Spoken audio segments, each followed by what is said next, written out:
All right, so let's just jump right into it. So you said on Facebook that you've been diagnosed with a rare blood cancer and that you're doing the carnivore diet at the same time. And now this made me curious. Now I have been a carnivore myself for a little over 3 years now. Although Okay. lately I started eating some sauerkraut like once a week or so.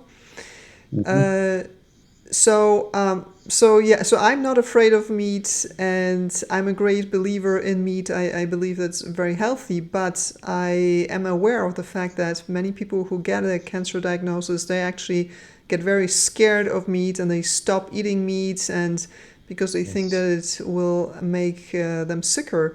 And so I'm always positively surprised when people are able to break through this programming, let's say. And so, well, so yeah, so tell us what you've been diagnosed with exactly and how you were diagnosed. Okay. So I was diagnosed 10 years ago through just a annual physical checkup from my primary physician. My hematocrit, which is a percentage of red blood cells, was spiked up to 68, and normal is under 50. So he sent me to a hematologist who ran a bunch of tests on me and found out I have something called polycythemia vera, which is a rare type of blood cancer, and it's part of a group of cancers called MPNs, which is myeloproliferative neoplasms. My father had one of those and passed away from that at age 68. And he had what they call myelofibrosis, which is scarring of the bone marrow. What I have is I have a proliferation of red blood cells. So my bone marrow is stuck in the on position to make blood, and mostly red blood. And it's a genetic mutation that I acquired apparently in my 50s. So now what they can do for me, there's a couple ways to treat that. One of them is through chemo drugs, and the other one is through phlebotomies, where they draw a pint of blood out of you at a time. So I started 10 years ago. They started drawing blood out of me because I had so much blood in me that I had to go every week to have a pint of blood drawn for about 12 weeks just to get my hematocrit number down. So after doing that, I'm now still only doing phlebotomies. I opted still not to do the chemo drugs, and I do phlebotomies maybe every 4 to 8 weeks. So now, because of that, my iron levels are so low that at one point they became undetectable. So and my hemoglobin dropped, which makes you anemic. So, and then when you're anemic, you get a lot of fatigue, which I was experiencing. So what we did was they gave me iron supplements, and I started taking the iron supplements, which spiked my hematocrit way back up almost to 60 again. So we had to stop that. So now going back 3 years ago, I was, myself was trying to figure out what a good way to get iron is, and I came upon Joe Rogan's podcast with Dr. Baker. So once and it's funny because when I was just scrolling through video feeds, clips, and and the title of his clip was a man, something like a man who eats only meat, and that intrigued me. So I watched it, and after gathering that information, I started digging a lot further into it, and found that there is something to this. So I started like a 30-day challenge on it, and I made it through the 30 days. Of course, the first 2 weeks, you get the digestive issues and whatnot, but I pushed through it. I ended up losing about 10 pounds right off the bat. But what I found after just eating mostly red meat, I eat about probably a pound to 2 pounds of red meat a day. I found that even though my iron levels didn't really show an increase, my hemoglobin did go up, and my fatigue improved. So, I'm assuming that I'm getting the heme iron from the red meat, my body's utilizing it in a more efficient way, and my hemoglobin is back up. So I am no more anemic now than than I was before. So, and one of the things about polycythemia vera, or we call it PV, is the red blood cells that I do manufacture are very small. And that's due to the fact that I have very low iron. So I have a lot of red blood cells, but they're very small. And because they're very small, they don't carry the amount of oxygen and transport it throughout my body efficiently. So that's another problem I have trying to keep my energy levels up. But I found just by switching over to red meat mostly, I'll eat pork, chicken occasionally. I found that that's the thing that helped me the most. So, but it's funny how you were talking about how people relate red meat to cancer, right? To colon cancer Right. especially. And I just had a doctor's appointment yesterday with my hematologist, and I saw a nurse practitioner this time. And I was explaining to her how I eat just red meat and, about a pound to 2 pounds a day. Her eyebrows went up. And I explained to her how it was helping me and, with the fatigue and with the hemoglobin. And she agreed with me. She goes, well, that if it's helping you, you should keep doing it. Just, get your colonoscopies. Yeah. like I'm going to get colon cancer now, right? So I didn't debate that with her. I just took that in.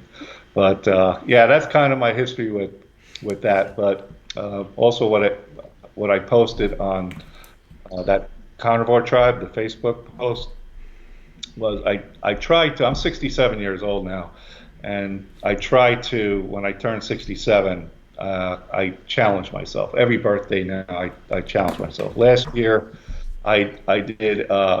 I have a Concept 2 rowing machine. I have a full gym in my garage I built. So I have a Concept 2 showing rowing machine, and I challenged myself to do 6,600 meters on the rowing machine, which I had never done before.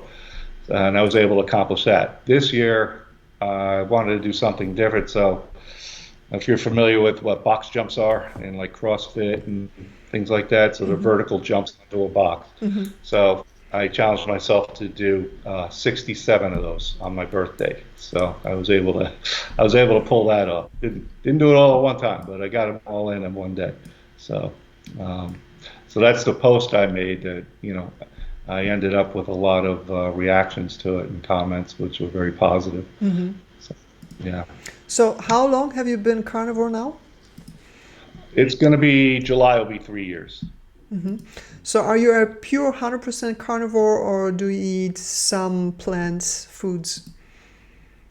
I try to stay mostly carnivore, but every once in a while I will throw in like a sweet potato or some rice. And the only reason I'm doing that is I'm still trying to figure out this whole muscle hypertrophy thing. Um, I'm, because I work out, I do like strength training with weights, and then I do HIIT training and cardio. So I'm at a point at 67 years old. I'm trying to put muscle on, which is that's no easy feat when you're my age. And then given the blood cancer and all the obstacles I have to go along with it, I'm still trying to figure out the right diet to be able to put more muscle on. And the more I investigate that, I see that bodybuilders and a lot of the expert trainers and everybody else talk about adding like sweet potatoes and rice into your diet to get the protein more efficiently into the muscle to build the muscle. So I'm kind of experimenting with that a little bit. I don't do it every day. I do maybe twice a week, if that, once a week. I'll throw that in there. But a typical eating day for me is I do intermittent fasting, so I usually have my last meal at about 6 o'clock at night, and then I eat. I haven't even eaten yet, and it's after 11, so I'll probably eat around. I usually eat around 11 or 12. And when I eat, I make myself a hamburger and breakfast sausage, a piece of breakfast sausage. I make all my own sausage. I grind all my own meat. I used to be a butcher when I was younger. So so I make all my own sausages. I even make my own hot dogs, things like that. So I cook a sausage and a hamburger, and that's what I have, my first meal. And I usually don't eat till about 5, 6 o'clock at night, and then I'll have usually a steak or some piece of meat. We will throw in chicken once in a while, or pork tenderloin, or something like that, spare ribs, things like that every once in a while, because steak gets pretty expensive after a while. So the steak, how do you cook it? Medium rare, rare, oh, well done? I Yeah, I cook it. I like it medium rare, towards more of the rare side.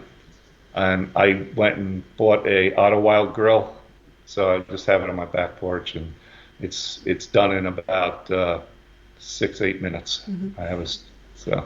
So the doctor that told you to get your checkups, your colon checkups regularly, I'm sorry, was that your oncologist, the one who diagnosed you with I was polycythemia? Yeah, well, it was his office, but a nurse practitioner Ah, I did see. the examination. I see. Yeah. Okay, so what did the doctor say? Did you tell him what diet you're on or not? Um, he's he's a funny guy. I yeah, I remember one time I did tell him. I did tell him one time, and all he did was like snicker. He didn't say anything. He just like gave me a little snicker, you Hmm. know. So I knew he didn't approve of it, but he didn't say anything. But And but he could see the improvement also on your lab results, right? yes, he did see that, but he's not going to give that any credit, you know. Right. So he's really just a all numbers guy. He doesn't even go over my symptoms or anything like that. He just looks at the numbers. Do you need a phlebotomy? Do you not need a phlebotomy? He's looking to see, and I'm glad he's doing this, if he's looking to see if I'm showing any signs of progression into the myelofibrosis, which is what my father had. So that's the more dangerous part of this whole cancer is progressing into that. It could also progress into acute leukemia, which would affect my white blood cells, which my white blood cells are high. They're higher than normal, but they're not dangerously high. So he's keeping an eye on that. And since I went carnivore, I got to say, most of my numbers have been holding very steady. You know, very little fluctuation. Nothing that concerns the doctor at all. So we're holding steady, and I want to continue what I'm doing because it honestly, helped me with my energy levels, and and I don't seem to be progressing in a negative way. So So, but you're still going in for the phlebotomies, yes? yes, every 4 weeks I have to go in. They draw blood, they test it right there, and it takes about 20 minutes, and they tell me whether I need to get a phlebotomy or not. And like yesterday, I went. I didn't need one. It was, which is unusual for me. Uh, but then there was a period back last year, a year and a half ago, where I actually went 6 months without a phlebotomy. Now, that's after 10 years of going every 3 to 4 weeks and getting a phlebotomy. All of a sudden, it just stopped, and I kept asking the doctor, why, what's going on? Is this progressing into something else? Is it, and he's like, no, everything is good. All your numbers look good. He goes, you're just not producing as much blood now, and that's probably because your iron is so low. And I told him, I said, my iron has been low for 10 years. It's since they started these phlebotomies, my iron has been low. He goes, well, I guess we just got it down to a level that, your body's just not making blood. Which I don't buy that because it's been lower than this, undetectable at points. Right. That's when my fatigue was really bad. Yeah, And so he didn't really have an explanation. He just said something to no, probably. he didn't. He didn't. He's not a specialist in this cancer, but he is a hematologist and he's aware of it. He has knowledge of it. But there are other doctors I could probably seek out to get a better idea of what's going on. Maybe get a bone marrow biopsy to see if there's scarring in the bone marrow. There's things I could do, but I'm really satisfied with the treatment I'm getting right now, and I feel that the carnivore diet is actually keeping me on track as well. So I really don't want to rock the boat like going to another doctor and he might want to change treatment. He might want to throw me on chemo drugs, because that's kind of the protocol for this disease. It's 95% of the people that have this are on chemo drugs, and I just opted not to do that. So, apart from your still abnormal lab results, yes, the iron is still low, yes, from what I understand, but the hemoglobin has improved. So, apart Yeah. from that, now just looking at your symptoms, is there anything that you would like to see improved, or are you like pretty comfortable at where you are right now? Um, I won't say comfortable. I'll say acceptable. It's it's um, the fatigue is going to always be there, just for the fact that I don't put enough oxygen around my body because of the small blood cells. That takes its toll. The fact that my bone marrow is producing red blood cells nonstop, and my spleen has to work overtime to. That's what it does. It filters out the bad blood cells. It's not all of them are normal, so the spleen has to overwork. The liver gets overworked. So there's a lot going on inside me that's creating a lot of the lack of energy. But what I'm finding is in the mornings when I wake up, and I usually sleep good at night, when I wake up, that's when I have all my energy. I wake up pretty energized. I kind of relate. I tell people, I go, well, when I wake up, I feel like I'm a 25-year-old man.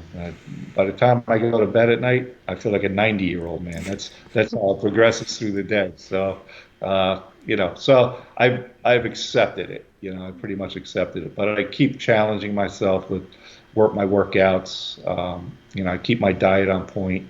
So everything. I'm not losing weight, where that's a concern with any cancer, really, where your body just starts to deteriorate, and that's what I do. That's why I built the gym in my garage.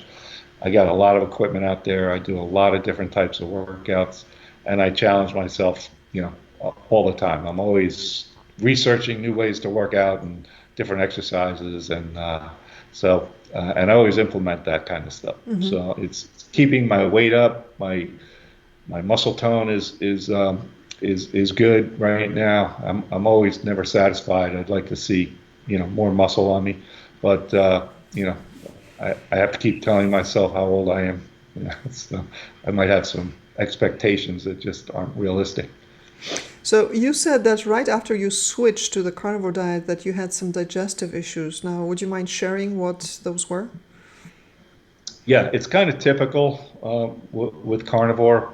Uh, and what I did was I just went cold turkey right into carnivore. So I just gave everything else up, and strictly meat, and probably 3 times a day. But what happens is, your microbiome and your colon is just not prepared for it. It's really more based on your eating, digesting the fiber and the vegetables. And when you eat just meat, you're not getting the fiber, you're not getting all of that. So your microbiome has to adjust to that. And during that adjustment period, you end up with like diarrhea. It wasn't bad. It wasn't bad. So, and I didn't feel bloated. I didn't feel anything bad. It was just that condition that I had to deal with took about 2 weeks to resolve. And then once it did, everything went to normal. Did you have any carb cravings? No, not really, because for years I don't never ate a lot of sugar. I'd say one of the things I did when I was in my 20s, I took an interest in health. So and fitness was always a thing for me. But then I started looking into nutrition, and I even took a course in a university just as an elective to take a course by a famous nutritionist named Carlton Fredericks. He wrote numerous books. He had a radio show on the subject. He was very popular in that field. So I took a course on that. Of course, this guy's like a genius, and everything he was saying was just going over my head. The cellular pathways and all that. But on a break one time, we went outside, and I looked over, and he was standing by the door smoking a cigarette. And I could not help myself. I went over to him. I said, "You smoke?" And he's like, "Yeah, I smoke. I've got a couple of vices. I drink too much coffee too." He goes, "But I take enough vitamins to counteract any ill effects from my vices." And I was like, "Yeah, no." I said, that was it for me. I couldn't go back. I was like, he just took the wind out of my sails with all that. So he was a big vitamin guy. So and I'm and I used to be. I used to, take all the supplements when I was younger, protein shakes, supplements. I was doing green smoothies with berries, trying to get as much nutrition into a little bit of a glass I could. And, you know, uh, but once I went carnivore and started researching that and looking at the benefits and then all the misinformation I had obtained over the years about vegetables and fruits and I mean the fats. I mean just the misinformation that was put out there is still out there about saturated fat and how it causes heart attacks and clogged arteries um, and I can tell you that I just had my whole cardiovascular system checked because I went to my primary physician. I ended up with what they call PVCs, which is a skipping heartbeat, and from that they put me on an EKG, and that came up just a slightly abnormal. They sent me to a cardiologist. I got a stress test, which came back just slightly abnormal, and then they sent me for a total CAT scan of the cardiovascular system. And it turned out I have no blockages. My heart is strong. Everything went everything went perfect. So, I'm sorry, when uh, was that? oh, that was just recently. That was like 6 months ago. So, So, and I've been eating. so after two and I've a been, half years of eating red meat, there was no sign yeah, of cardiovascular problems. none at all. So None at all. strange. So strange. Right? Yeah. It's and of course I told the cardiologist what I do with my diet too, and no comment. Like no, he's like, "Well, did you get your cholesterol checked?" I'm like, "Yeah, I got it checked. It's slightly elevated. Oh, well, you consider statins? I go, "No, I'm not taking statins." I go, I don't believe in statins. So they leave me alone now. All my doctors know that I'm not a medicine guy, and I'm not going to take statins. I'm not going to take the chemo drug unless I get to a point where I need to, which eventually that may happen. I'm not totally against it, but if it's going to save my life, I'll do it. Right. Uh, Okay, so was this the type of diet you were on before you switched over to carnivore? So eating, so having green smoothies and popping vitamin pills and such? Yes. Yes. Yeah, I would call it more paleo. So I was staying away from breads and grains and pastas, and sugar. I was making, the green smoothies. I bought this is about 15 years ago. I bought a water machine, an alkaline ionizer water machine called Kangen water. So I've been drinking that for about 15 years now too. So everything I make with that, I make with that water. But yeah, the green smoothies, I was putting berries, fruits, and then throwing a scoop of protein in it, thinking I'm doing myself a favor. But it's I can't say it helped me at all. But Did you eat a lot of oxalates? Like what was in those green smoothies? Did you put spinach in there? Kale, spinach, yeah, any like the deep green vegetables. So yeah, I was definitely loading up on oxalates that I didn't know about. So, and it wasn't until I started researching the carnivore that I was getting all this information about the anti-nutrients, the toxins, and all that, the oxalates, all that stuff about vegetables. And I was like, oh my God, this is All this this is healthy food life. has been probably Yeah, really making you very right. unhealthy, right? Yeah. Yeah, that's yeah, I think so. So. I mean, I feel so much better. My wife is on the carnivore diet now. My daughter, in fact, I posted. If you saw that, I posted a before and after of her. She's been carnivore for about 2 years. She saw the success I was having on on that diet. So she was always overweight, not totally obese, but overweight, and she just everything she did. There was nothing she could do to lose that weight. And so once she started the carnivore diet, the weight started coming off, and now she's 50 pounds plus lighter, and she looks fantastic. It's Awesome. Awesome. and she feels. So, So you're really a carnivore family now. This is awesome. yes, So yes, so this is interesting that you switched over from a diet that was already pretty healthy. I mean, the paleo diet is actually pretty good and it works also for quite a number of people. So, I mean, you weren't eating any sweets, you weren't eating any bread. So, and I assume you were eating meat while on the paleo diet, yes? yes. My whole life I've eaten meat. I've never given up meat. I've always, I was a butcher for 15 years. I loved meat. So, This is so interesting. I've always had it. Go So, ahead. so what? But you were eating some carbs, or okay, what were you eating with the meat while you were paleo? Yeah, I was eating my vegetables. I was eating salads, potatoes, white potatoes, sweet potatoes, avocados. All the things. Because avocados have that healthy oil. All that. So I was incorporating all that into my meals, and then I was also doing the shakes. So I was always on the hungrier side when I was doing that. So I would end up snacking and things like that because and then of course you go out to restaurants or you go to a party and then you eat what's there, just to be social. So you start eating unhealthy things, and then of course you're going to pay the price for that. Not bad, but you're going to pay a price for it.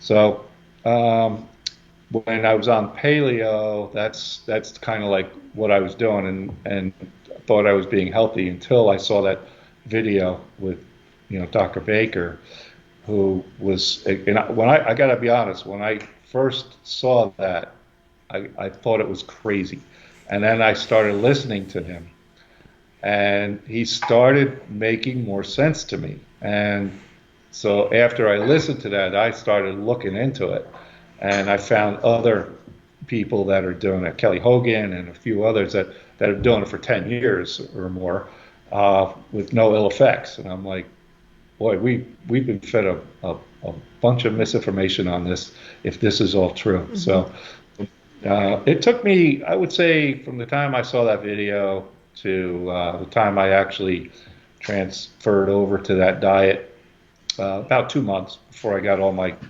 information that I was satisfied with. Because I will try anything that makes sense to me, Now, and I'll experiment on myself. yeah, no, okay, so this is really interesting. This is really, so I cannot really stress this enough. So you were not eating any grains, no bread, no sweets. So you were on a really healthy diet by any measure already, right? And yet Yes. you felt such a significant Hmm. improvement once you cut out all those, you said potatoes, sweet potatoes, spinach, green smoothies, other vegetables, salads, and such. This is amazing, and this is, sometimes I have trouble explaining this to people, right? Because when I ask them what diet are you on, right, and they tell me, I'm on a healthy diet, and they list off, and I'm like, yeah, that sounds pretty healthy, right? But then you cannot exclude that those things that you're still eating, that are plant foods, that those are contributing to your symptoms. And the only way to find out is to eliminate them and just run a trial, basically. Just test it Yeah. out, right? This is really the only way to find out. So, how soon after you cut out all the plant foods did you feel an improvement in your well-being? I would say it took probably about a month. By the time I got by those first 2 weeks, and then continued eating just the meat, mostly red meat. Hello? I'd say a month by. I Can you hear me? Yes, there Okay. was a, So when a a month. hiccup of 2 seconds, but you're back. Go ahead. Oh, okay. So I would give it a month, and what I was finding was very little gas. because when you're eating a lot of vegetables and fiber like that, you're loaded with gas all day long. Mm-hmm. So, and then you got the bloating after you eat, which I didn't really think much of as I was doing it and eating what I believed was a healthy diet at the time. But once I switched over to the carnivore diet, I was able to, take notice of the fact that my digestive system completely relaxed. It was, bowel movements were very normal, not as frequent, no, virtually no gas. It's amazing, and so those are the improvements I saw right away. And then, of course, I started incorporating more red meat into my diet and saw the energy levels going up. And now, my theory, and it's only my theory because the doctors don't even look at that part of it, is that because of the heme iron that I'm ingesting, and that your body can utilize that in a more efficient way, that it's brought my hemoglobin level up, which kept me out of being anemic. So, I mean, most people that have an iron level of what I have, which is about 3 to 5, no, anything under 20 is anemic usually. So for me, I shouldn't even be able to get out of bed with those kind of iron levels. And what I found is even with the low iron, the iron that I am getting is helping me make more hemoglobin that keeps me from becoming anemic. Mm-hmm. And that's you can't until you've felt what it's like to be fatigued like that, and then to get yourself out of that. It's just really a beautiful thing. Mm-hmm. Yeah, this is Right. an important point that you can't really only go by laboratory numbers. You always also have to look like what are the symptoms of the person, Right. right? Yes. Okay, how do you stand? What's your take on the dairy and organ meats? Do you eat those? Oh, good question. Yeah. Okay, for dairy, I found a local farmer and I buy a gallon of his raw milk every week. So I drink raw milk. And as far as cheeses go, I do indulge a little bit, but I'm not a big cheese person, so I will have it here and there. But other than that, like I don't even eat a lot of eggs, which uh, I should probably incorporate a little more of that into my diet. But I don't know. I eat that hamburger and sausage and I'm full, so I don't feel like I need it. And but it's what was the other? Dairy and what else? Organ meats. Oh, organ meats. Yeah. In fact, what I do is I buy canned cod livers, and I don't know if you ever heard of those. No, Yeah, I don't. it's whole cod livers. Yeah, it sounds disgusting, right? But they're actually not bad. They actually I don't like eating liver. And I don't like the taste of chicken livers. I don't like the taste of beef liver, calves liver. But when I tried this, it's almost like a soft tuna fish flavor to it. So Mm-hmm. very palatable for me. So I just eat maybe a can of that a week. Mm-hmm. So, uh, but I just watched some guy put a recipe together with ground beef, and he takes liver, chops up beef liver, puts it in with the ground beef, and then adds eggs and cheese and whatnot. It looks delicious. Mm-hmm. So I just yesterday bought the meat to grind because I grind all my own meat and got the liver. So I'm going to grind liver and beef together, and I'm going to cook that up with eggs and whatever flavorings we decide to put in it, and try to get my organ meats in that way. Mm-hmm. Now, okay, now coming back to that, to this what I said, this type of programming that we're all exposed to through doctors, through media that tells us meat equals cancer. When you eat meat, you will get cancer, just a matter of time, right? Yeah. Plus, you're destroying the planet and so forth. So, how did you manage to either ignore this or break through this, or how did you deal with that? Well, after doing the research on the meat and then learning more about what the toxins in vegetables and the oxalates and the anti-nutrients and things like that.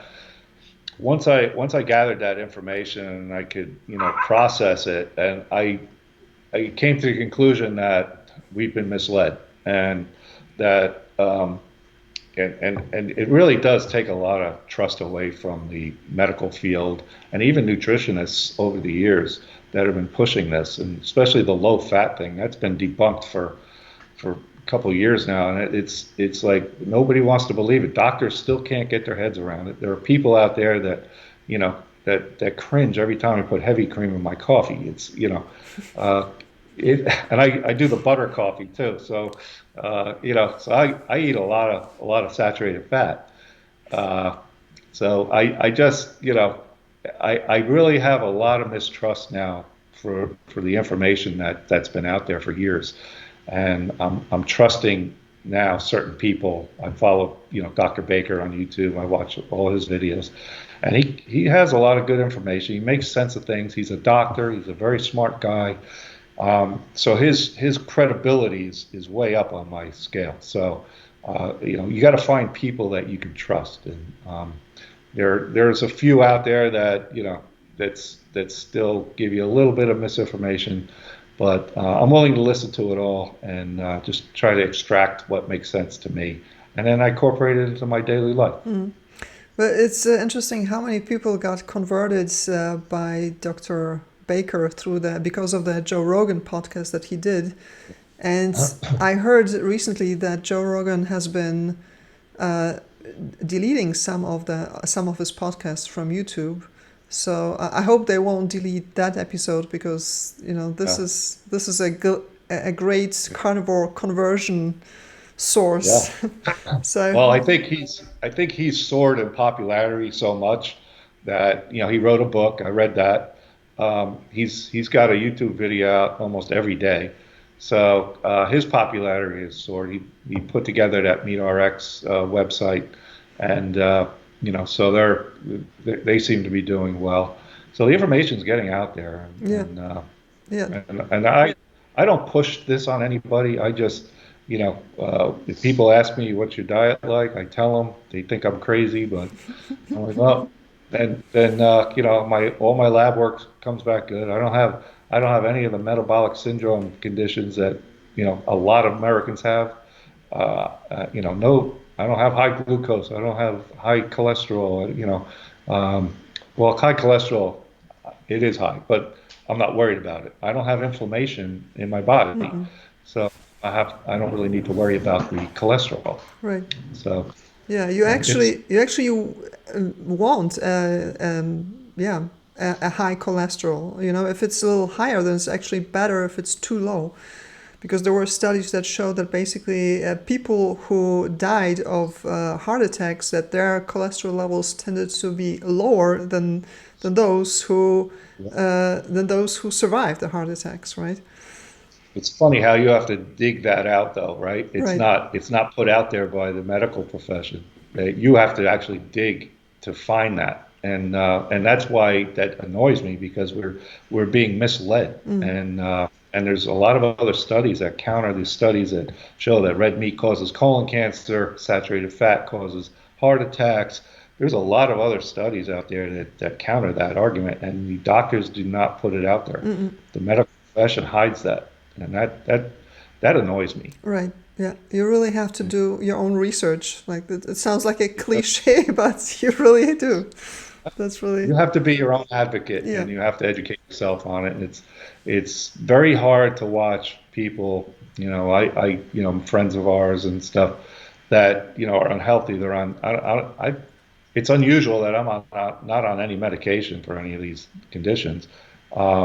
Where almost all my friends are on cholesterol, blood pressure, they're pre-diabetic over the years, and it's unusual at my age, and even doctors say that. So when they ask me what medications are, I go, I don't take any medications. And they're like, you're 67, you don't take any medications? I go, no, I don't need them. Right on. Food is medication. This is crazy that what should be normal, that this actually surprises people, right? It does. It's, Yes, it absolutely it's does. They insane. think I'm crazy, you know. They think what? When they think I'm Yeah. crazy when I tell them how I eat. Like you know, it's just a little example of having coffee somewhere and uh, this girl is sitting across from me and she's obese. And so I got half and half, and I said, "Oh, could I have the half and half?" And I put half and half, and she looks at me like, "You put half and half in your coffee?" Like, like I'm gonna have a heart attack. And I was in back then. I was in really good shape, you know. So I said, "Yeah, what do you use?" Yeah, because she's sitting there obese right in front of me, and she's questioning me putting half and half in my coffee. I'm like, she needs to rethink what she's like. It's crazy what's out there. Yeah. What people have convinced themselves are true is just bad. The media is just as bad. You know, they buy all into that stuff. You have to be smarter than that. You have to look through all that stuff and just start digging and seeing what makes sense. But I'm afraid that the propaganda is only going to get worse now because I don't know if you saw that, but basically the Biden administration said that they want people to reduce their red meat consumption by 90%. I don't know within how many years, but I mean it's absolutely insane. Yeah. So I can't I can't imagine that could ever happen. You know, but people love their steaks. They love their hamburgers. You know, it's a crazy faction that the radicals, the vegans and stuff that are putting that out there. That we're killing animals. That this is all dangerous. Animals are dangerous. It's going to cause cancer. It's unhealthy. Um, because they want you to eat vegetables. They don't want you to kill animals. It's just you have to do your own research. You got to look back at our human history and how we evolved. It's clear to me that we evolved on meat, not vegetables. absolutely. Yeah, and back then, when vegetables and fruits were not the vegetables and fruits of today.